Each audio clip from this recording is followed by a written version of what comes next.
Hello guys, in today's video, we're going to cover episode 2 of Solo Leveling Season 3. If you haven't watched the first episode of Season 3 yet, go check that out first. It's available in my channel's playlist, and I've also added the link in the description. Now this episode might feel a bit slow at the beginning, but I have one request: please watch till the end, because there's an epic fight scene you definitely wouldn't want to miss. So without wasting any more time, let's begin episode 2. The episode starts at the US Hunter Bureau office, where Miss Selner and Michael are seen apologizing to director David for failing to bring Jinwoo with them. David, however, isn't interested in apologies. He simply asks whether the task he assigned was completed or not. In case you've forgotten, David had sent them to persuade Jinwoo to become a US citizen by offering him a power upgrade through Miss Selner's unique ability. Selner can enhance a hunter's potential far beyond its limits, but in Jinwoo's case, it didn't work. Why? Because his power has no upper limit. This isn't shown in the anime, but in the original manhwa, there's a chilling moment where Miss Selner tries to peer into Jinwoo's potential and instead sees a terrifying vision,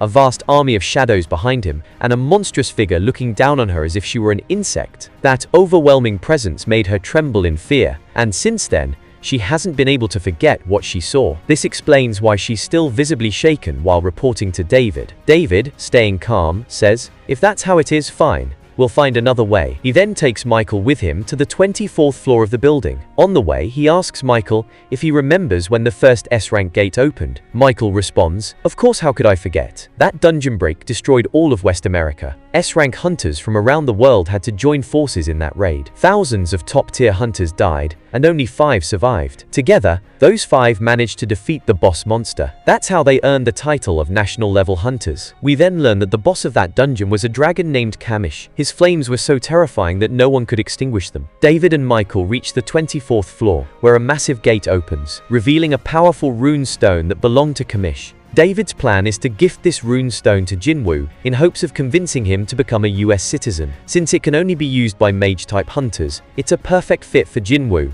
We also get a glimpse of Kamish's remains, now just gigantic bones stored in a lab. His body is so massive that humans look like ants next to him. The scene then shifts to Jinwoo and his sister Gina, who are having a light-hearted sibling banter. Jinwoo tells her he's forming a guild and names it Solo Play. Gina teases him, "Seriously? That's the best name you could think of. Besides, your ability is to summon shadows. You're technically not fighting solo." Jinwoo laughs and admits, "Yeah, you've got a point." Gina teases Jinwoo saying, "But if not Solo Play, then what name are you even going to choose? Why don't you let me suggest one?" She then says, "How about Jin Guild? R can mean I, and Jin means moving forward." Jinwoo thinks about it for a moment and says, "That's actually not a bad name." They both agree to go with that. The scene then shifts, and we see Cha Hae-in at her home, extremely flustered and embarrassed. She had confessed in the last episode that she was interested in Jinwoo, and now she's blushing hard, wondering, "What have I done? Is Jinwoo going to think I'm crazy?" She tries to calm herself, thinking, "He did save my life, so I guess I have the right to say how I feel."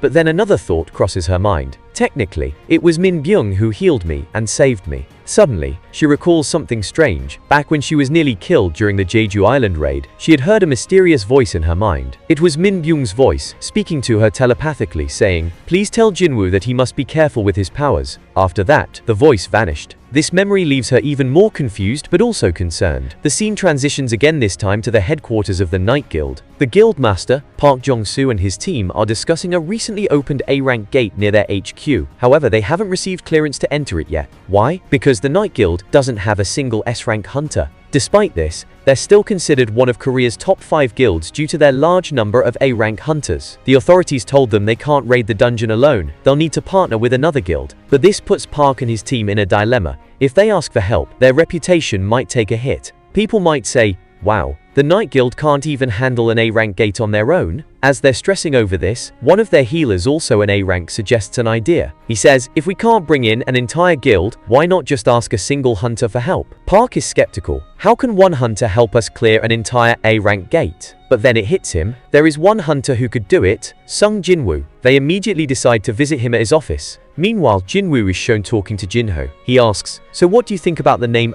Jin Guild?" Jinho responds, "Yeah, it's perfect. Honestly, anything's better than Solo Play." Jinho then asks, "Do you think Hunter Cha is going to join our guild?" Jinwoo replies, "No, she's not joining. I'm actually looking for someone else." Jinho looks surprised. "Wait, Who could possibly be better than Hunter Cha? Jinwoo explains, I need someone trustworthy. Someone who has a hunter license, but who has no interest in dungeon raids or guild work. Basically, I just want to hire a low-rank hunter for formality. Someone who won't interfere, because I plan to handle all the raids myself. Just then, the doorbell rings. When Jinwoo opens the door, he finds members of the Night Guild standing there. They were handing over a weird-looking fake smile, and then the people Jinwoo had called inside began discussing the A-rank gate. They explained that they weren't able to get an entry permit, so they needed his help. They said normally, other S-rank hunters get a 10% profit share, but if Jinwoo came with them, they were ready to offer him 20%. Jinwoo replied, I want 50%, and instead of treating me like a single S-rank hunter, treat me like a guild, because the shadow army I have is no less than a guild. In fact, we've just established our own guild. To this, Park said, how about 40%? But Jinwoo responded, I'm not here to negotiate. Park agreed but added, then you'll have to fight the dungeon boss yourself. They all came to an agreement, and Park told him, the raid will begin tomorrow, so be there on time.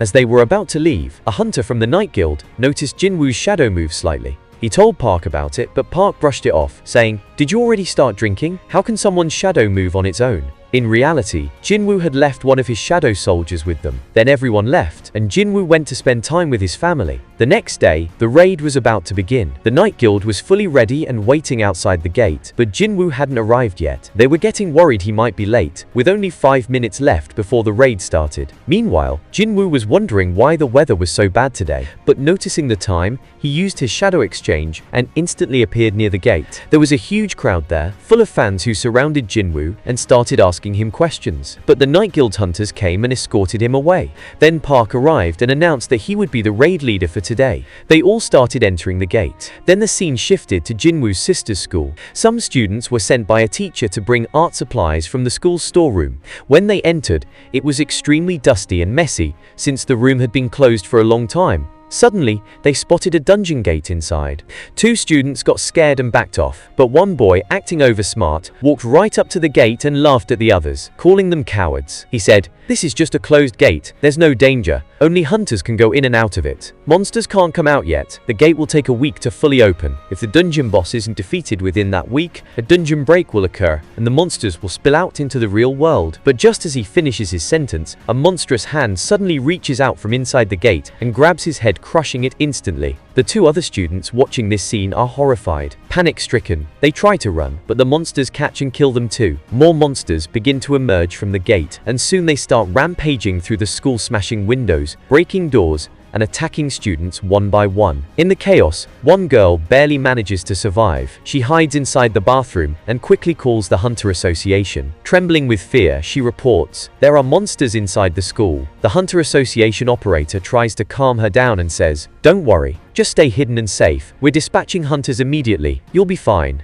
They then ask her, can you describe what the monsters look like? She replies, they look somewhat human, but really ugly, and their skin is green. Hearing this, the operator suddenly goes silent for a second, and then says in shock, what did you just say? Green skin? That means they're orcs. He quickly warns her, they can smell you, get out of there as fast as you can, but it's too late. The orcs have already found her, and she's killed off screen. Meanwhile, chaos spreads throughout the entire school. Students are fleeing in panic, but some are still trapped inside. Those left behind gather in classrooms, arming themselves with whatever they can find to defend themselves. But the monsters are systematically clearing each room, leaving behind nothing but bodies. Then we see Jinwoo's sister and her best friend Song-yi, who also happens to be an E-rank hunter. They're hiding inside a classroom with a few other students. As the monsters begin breaking into their classroom too, a few brave students try to fight back, but are quickly killed. One of the monsters then stops and points towards Song-yi, sensing something. The others begin talking among themselves. She's the one with magic. They decide to kill her first. Song-yi steps forward, ready to fight, but Gina tries to stop her. No, don't, she pleads. But Song-yi replies with resolve, I'm a hunter too. Even if I'm only E rank, I won't just watch my friend die in front of me. One of the monsters turns to another and asks, is this the human you sensed magic from? They were clearly talking about Song-yi, but then the second monster speaks up and says, no, I'm sensing an even greater amount of magical energy from that girl over there. He was talking about Gina. As the monsters prepare to attack her, something incredible happens. Suddenly, shadow soldiers burst out from Gina's body and stop the monster in its tracks. One of them grabs the monster, spins it in the air, and punches it with such force that it crashes through the school's roof and flies far into the distance. That's when we see them three shadow soldiers appear around Gina. They are none other than Tusk's elite generals, whom Jinwoo had secretly stationed inside Gina beforehand for her protection. I swear this moment gave me goosebumps. Even now, just talking about it, I still feel them. The scene shifts. Now we're inside the dungeon with the Night Guild and Jinwoo, who have already entered. Inside they first face a two-headed monster, but the Night Guild hunters manage to defeat it without even needing Jinwoo's help. Then, a new wave of monsters appears. This time, they look like zombies. Park Jong-soo, the guildmaster, quickly realizes that this dungeon is going to be more difficult than they initially thought. As they observe the zombie-like monsters,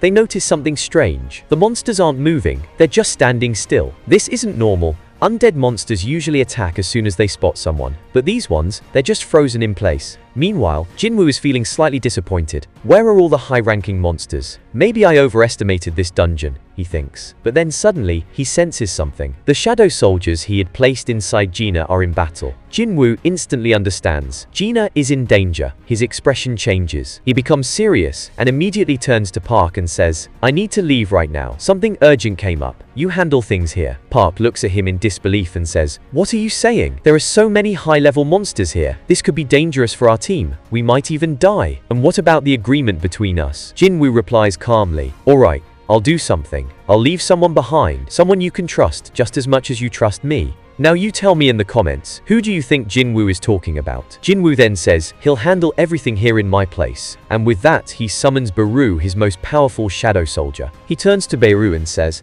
"Your job is to protect all the humans here." Beru bows and asks, "And what about the ones who aren't human?" Jinwoo smirks slightly and says, "Do whatever you want with them." With that, he dashes out of the dungeon. But near the dungeon gate, there are still many zombie monsters blocking his way. Jinwoo doesn't have time to deal with all of them, so he summons Kaisel, his shadow dragon, and flies over them all, heading straight toward Gina's location. Now, if you're wondering why Jinwoo didn't use his shadow exchange ability to instantly teleport to Gina, let me explain. Jinwoo had already used that ability a short while ago to reach near the dungeon entrance, and since shadow exchange has a cooldown time of at least 3 hours, he couldn't use it again right away. That's why he summoned Kaisel and flew at full speed towards Gina's school. While on the way, Jinwoo activates another skill one that temporarily boosts the power of his shadow soldiers. He increases the strength of the shadows protecting Gina by 50%, just to make sure they can hold off the monsters until he arrives himself. And with that, this episode comes to an end.